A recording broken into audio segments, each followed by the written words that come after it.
right, Ben, Kristy, thanks for joining us today. Can you tell us a little bit about yourself and where we are today? Well, we got married in 2005.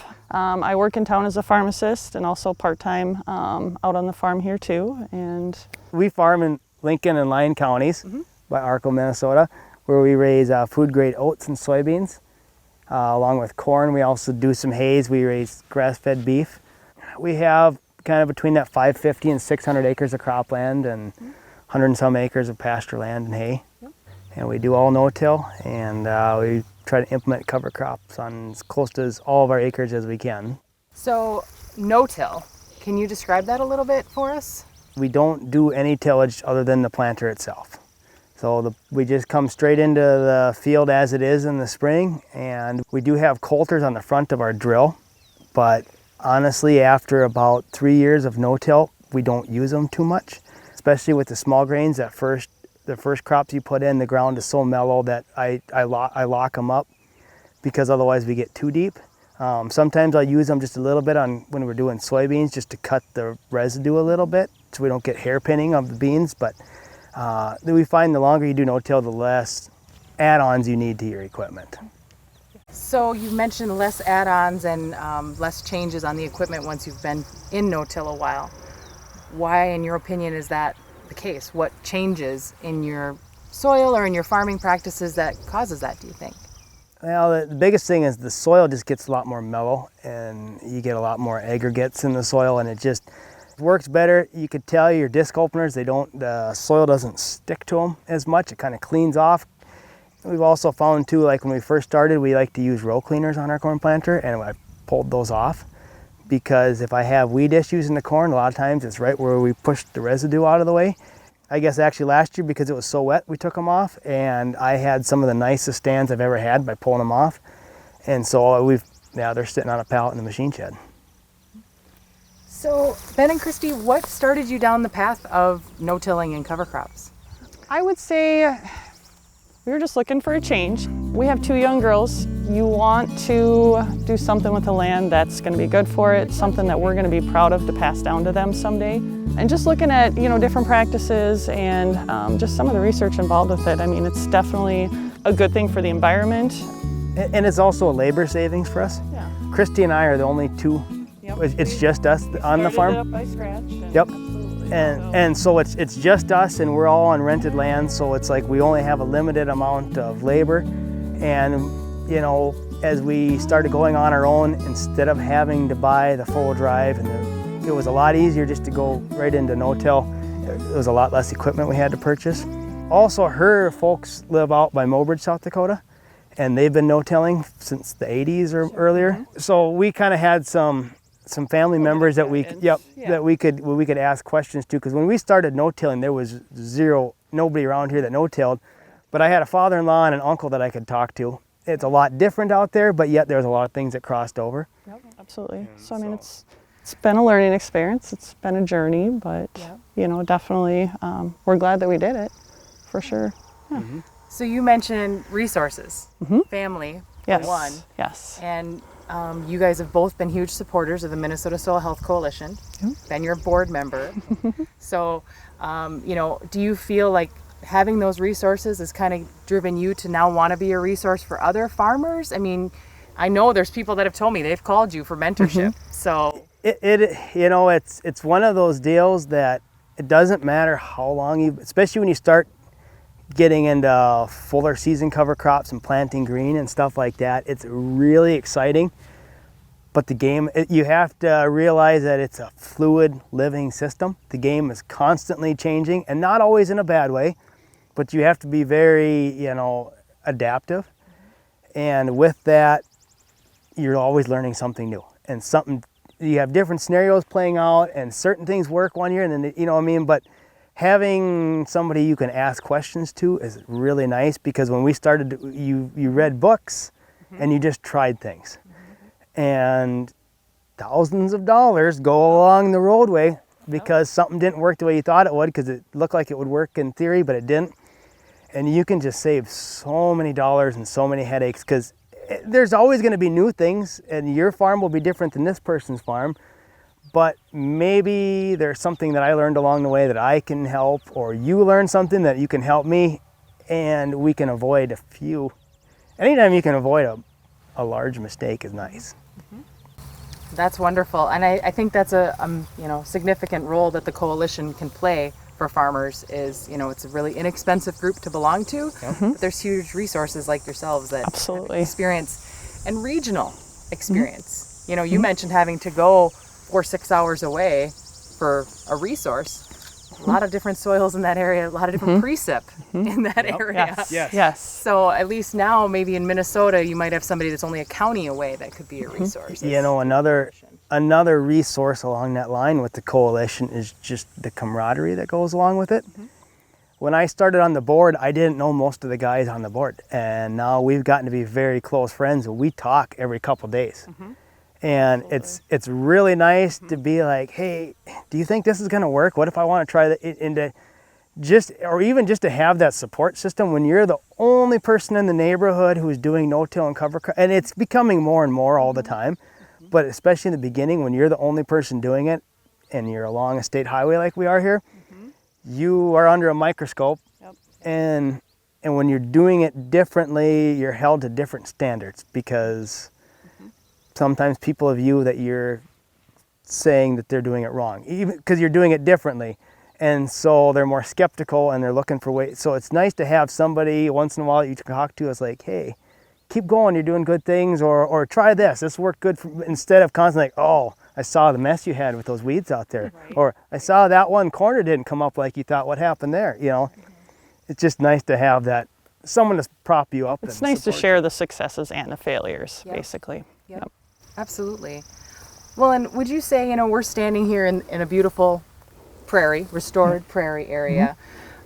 What you're farming is similar to this setting, but with crops. I mean, you've got things growing, blooming different periods, short, tall things, the insect activity we have around us. I mean, a lot of farmers are just spraying for bugs. But you made a comment earlier about some clover that you've got coming in, some soybeans that you're hoping will attract bugs. Tell us a little bit about that. So it wasn't on purpose. It was kind of one of those things that happens. It was a cover crop that was determined to survive, and it's coming up, but through kind of the whole thought process of just how that plant is made, it kind of started thinking, it's like, it's a biannual. Last year we planted it with the oats. All it wants to do is mature, pollinate, and make a seed. And it's trying to do that. It's been hit a few times, but it's going to probably flower short. But we're like, you know what? Let's just let it be there and see what happens. And like you said, it's another flower to pull in some beneficial insects. And if we can get a few more predators. This particular farm is the only farm that I have that I remember one year I came out to scout aphids, and we had so many ladybugs on the soybeans that one year that I was like, absolutely not. And I have actually been able to not ever have to spray aphids on this particular farm just because of the insect activity we've had. Which some of the other ones, you keep hoping it's going to happen, and I think it will. But I think having these native prairie strips helps speed it up a lot. Working with Mother Nature a little bit. Absolutely. Absolutely. Push sometimes. Yes. Is there any specific things that you would have, in hindsight, maybe done differently, or something that really every day gets you guys excited about farming this way? I mean, honestly, at the end of the year, we always look back and you always kind of reflect, that was a horrible idea and that was a great idea, and you just kind of try and mentally note that. And, I feel like we're constantly coming up with, new ideas, things to change up. Maybe if something wasn't a success, what can we do?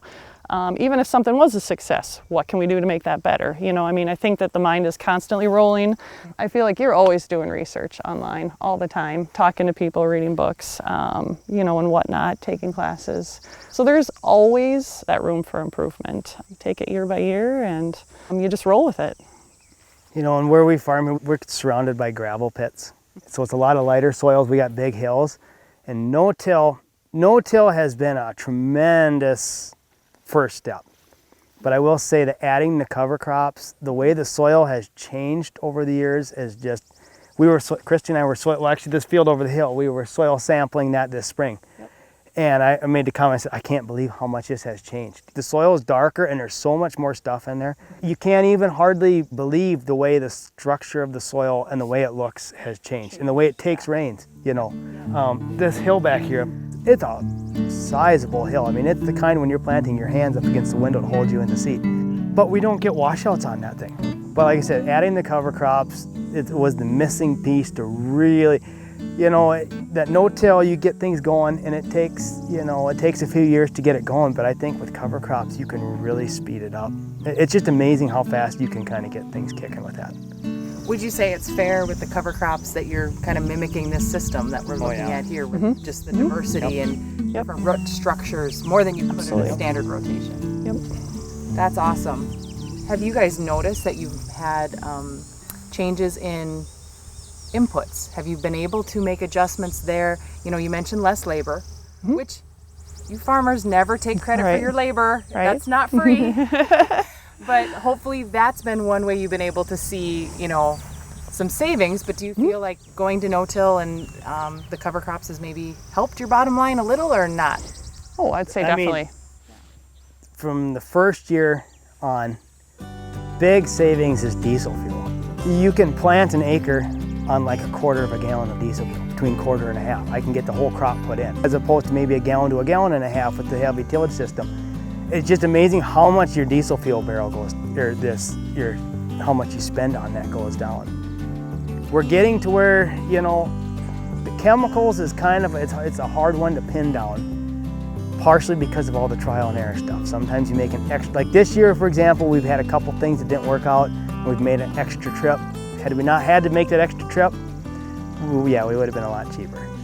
And you're dealing with different weeds. The weeds that I deal with are, when I go to the co-op and talk to Wade, we're not talking about the same weeds that everybody else is talking about. I worry about dandelions in the spring. That's kind of a pain in the neck. Or you've got some cover crops that don't, but for the most part, the water hemp, the cereal rye really keeps that at bay. You're still using chemical, but a lot of times it's cheaper, more old chemicals instead of the really expensive new ones sometimes. We do a lot of underseeding red clover with our oats, and then we'll no-till corn into that. If you get a good stand, they say it's about 75 pounds of nitrogen you can expect out of that. The problem with that is that the nitrogen is all available August and September. It's not right away. So you still have to front end load it, but we're still kind of playing with that. And you know, we've actually switched our planting order where we do our small grains and then we go into our soybeans and we do our corn last. Reason being is we're trying to get as much growth out of the red clover as we can to get as much fertilizer. Sure. And then we're just using earlier variety corns. And then if it's just a little bit later with everything, it's getting a little closer to when that nitrogen's available too. Makes good sense. So it's something we're working on anyways. So tell me more about the food grade stuff. You know, Southwest Minnesota, corn and soybeans predominantly, and you mentioned small grain and food grade. We don't hear a lot of people raising food grade. Tell us about that. I don't know. To me, honestly, I think it's kind of neat to know like what you are growing is actually what you are consuming at home directly. Right now, we've been growing for a company called Oatly. So the oats has been going directly to that. We love drinking it, the girls love drinking it. I mean, it's just kind of fun to pull that out of your fridge and be like, hey, our oats might actually be in there. It's kind of neat. It's, I would say, a little more of a challenge too, because I mean, there's stricter standards, but I think where we're at, you know, we're kind of up for a challenge. And so that aspect, it's kind of fun. Personally, I take a tremendous amount of pride in knowing it's different when you're growing something that you know people are going to eat. And I've always, even when we first started, I've always loved grazing wheat for the fact that it's a global. Yep. Everywhere in the world they grow wheat and people consume it.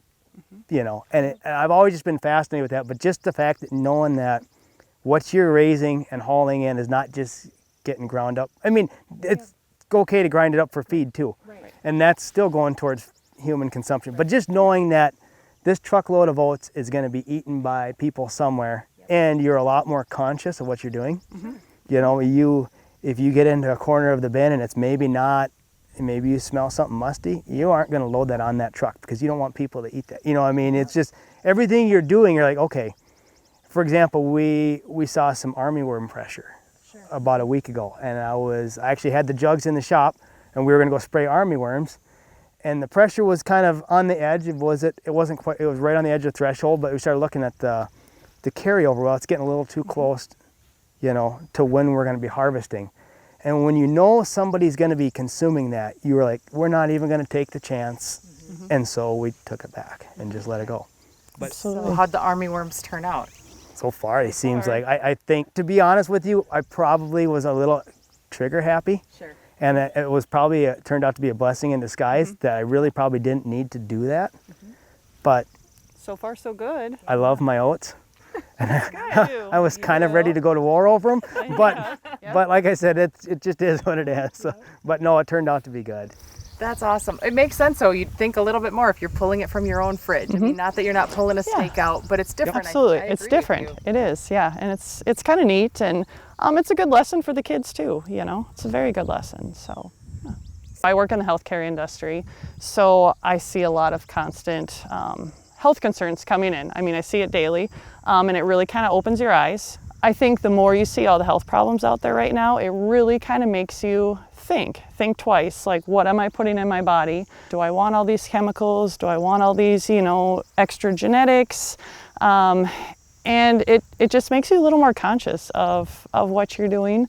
And I feel like there's a greater rate of cancer going on there right now. I've even personally experienced it, and it completely turns your mindset, you know. Stuff that you never thought before of, you know, putting in your body. Now all of a sudden you're like, oh, you know, it makes you think twice. And so I think just from a health aspect, I think it's getting to be a more popular thing. People are a little more aware of what they're putting in their body. And I think even just nutritional quality wise, some of the stuff, you know, is probably a lot more nutritionally dense, homegrown and whatnot. You know, like you said, like with the local food movement, you know, with people wanting to be more connected to food, we're fortunate and blessed enough to get to work here every day and you know, and do these things that we're lucky enough to do. Not everybody has that opportunity, you know what I mean? And that's okay. But this allows consumers to be an active participant in how their food comes to the table. You know, like, for example, like with our oats and stuff, we actually, it's through a company called Grain Millers that we sell it through, and it goes to Oatly. But I mean, by purchasing some of those products, like that they know are supporting growers using sustainable practices, they can vote with their food dollars how they would like their food to be raised. And it's a way that if they're not able or be able to come out here and do those things, they can support these practices through their purchases. And it's a way that everybody can participate in that. And it's a way everybody can be involved and closer to how their food gets to their table. Do you find, you know, probably more work for you guys to do the direct marketing? I mean, obviously you see the benefits and the health value. Do you feel like that outweighs your extra effort or stress or time, or is that more stability if you know this field is going directly here? You know, I think it adds that, you know, direct marketing definitely adds some stress to it, just because you feel like you are directly responsible. And so you can't really pass that buck on and blame someone else. You are taking direct responsibility for what you're doing, what you're growing. So Can't blame the elevator for blending. you can't. You cannot. Absolutely. And so I think that that's definitely a nerve-wracking thing. And that's something we've kind of struggled with too. You know, getting that confidence out there of just that feedback, because you're going to get positive feedback and you're going to get negative feedback. You know, I mean, it's kind of guaranteed. But it's definitely it's a scary thing in a way, but it's also something I think that we can be really proud of too. You know, when you do have a good product out there, to be like, we did this. You know, so most definitely. So there's benefits to it. And it's one of those deals where, you know, when you're selecting your varieties that you want to use, quality is number one, yield is number two. You don't want junk that's going to be great but doesn't yield anything. Sure. But with food grade stuff, you know, your test weight and your oil content in the soybeans and your protein content of the soybeans, that is all really, really important. And if it's not good enough, you don't make grade. Which is where it's nice to have your local elevators, because some of it doesn't make grade, and you do need to have outlets, because you do have times where it doesn't make grade. Sure. Even with for example, last year, about half of our oats we had down in the windrow, and we got 10 inches of rain on it. Yep. And I knew right away that the color was off, and it was still heavy enough, but it wasn't pretty, it wasn't good stuff. So that all, I'm fortunate to have a friend up the road who has a large feedlot, and I hauled it to him, and he used it because it was perfect for feed, but it's not something that you're going to want to see in your, you don't want to see it in your oatmeal or oat milk or something like that. So, you do have, but yeah, so there are different challenges, but yet, like I said, you get a lot of pride out of raising food grade stuff, and so I do think that really kind of helps offset it all. We're definitely trying to pass down to future generations, especially our girls, a better product, something that they can be proud of, something that's going to sustain. And I think along the way too, just teaching them the lessons of sometimes it's okay to be different, it's okay to have success, and it's okay to fail. And I think along the way, we've really gotten to spend a lot of time together as a family. And I think that's the most important thing. That's wonderful. So you mentioned other outlets. You guys have a diverse operation with livestock included. Do you find that livestock maybe is a little bit of a help or relief sometimes, or easy? Oh, most definitely. Yeah, yeah. I mean, there definitely are, I don't want to say easy button, but yes, there is no easy button with livestock, but it is a great factor to have. Absolutely. You got to have livestock friends. They're the guys who bail you out when you're in trouble. And we have livestock, but we raise grass-fed beef, so the grains don't. But my brother who lives a mile up the road from me, he's got a feedlot. That was actually the gateway to a lot of stuff opening up for us. It started when we purchased our pasture. It started with an EQIP contract for a planned grazing thing, and I just kind of really dove into it and bought a bunch of books and started reading about management intensive grazing. And as we started learning more about plant diversity and low disturbance and stuff, you started getting like, wait, why am I not doing this on my crop acres if it works so well on the pasture? So it actually started with that. Next thing you know, we were buying a no-till drill. I would say NRCS it was really, without them, a lot of this stuff wouldn't have been possible. And they've been a key factor in helping us get this whole operation rolling. And the guys in the Lincoln County office, they were so wonderful to work with. Actually, we've utilized both EQIP and CSP. We hold them in pretty high regards because they just made this whole thing possible, and it's just kind of snowballed from there, but it did. It all started with going into the NRCS office. We would definitely recommend producers go in and talk to their NRCS office. There's so many programs and opportunities available, probably far beyond what we ever even have looked into. Any type of agriculture there is, I think there's a program and a person there to help you. That's wonderful. Do you find that community that you have locally, I know you mentioned living on the highway and everybody noticing, Yep. Do you find that the neighbors are now kind of more embracing that community of soil health that you're doing, or is that maybe a niche for the Soil Health Coalition to kind of be that support network? And obviously you guys have locally each other a great support. Right, absolutely. Well, I think from the get-go when we started doing this, you kind of already have to have that mindset. You just almost put your blinders on and you don't really watch what other people are doing, and you got to have tough skin. I mean, we're doing something different that not everyone else is doing, and people are talking, and I think you just have to be tough and just roll with it. And we know deep down that we're doing what we feel is right, what we enjoy. Ultimately, we're doing what's best for us and for our family, and I think that's the biggest focus. And even that being said, though, this past year, I've seen so many more people in our county that have done no-till. And I've saw a whole bunch of guys that jumped right in to planting green and did like whole quarters where they planted soybeans. And it's like awesome. It's fun. There was people really starting to jump in, and so it is, there was a lot of newcomers to the game this year, which was really kind of neat to see. To be honest with you, a lot of them were very surprising to me. I wasn't guys that I expected to. I think a lot of it has to do with the fact that the labor and time savings. Last year we were so wet and it got so late that everybody was so panicked to get their corn planted that a lot of guys were like, we just want to get in and go. And I think the fact that they could just pull into the field and plant, they tried it just to get going. The stuff I've seen really looks pretty good. So I think last year people in the spring that tried to do their tillage that had so much soil structure issues and sidewall compaction and emergence issues with crops, maybe could that have played into it, that they thought, versus... Yep, I think so. Hopefully that's all coming together, the tillage and the structure. And Right. all that soil health that we want. I think it's all going to come down for most guys. Everybody is still pretty yield focused yet. So I think regardless of what it does for the environment and that, I think for most of these guys, they have to see the yield be there. But I don't know, I think it sure should be. So how do we change that mindset from yield, and I don't want to say chasing yield because yield matters, it matters, but how do we change it to just profit per acre versus looking at that number? How do we change that mindset? I would say, and honestly, like the last couple of years with the economics of farming being really thin and tough, I think it's forcing people to look at it that way. You know, it's not always about how many bushels you take to town. Sometimes it's about the checks you don't write. Not always the ones you get, but the ones that you don't have to write. For example, like our corn that we planted late.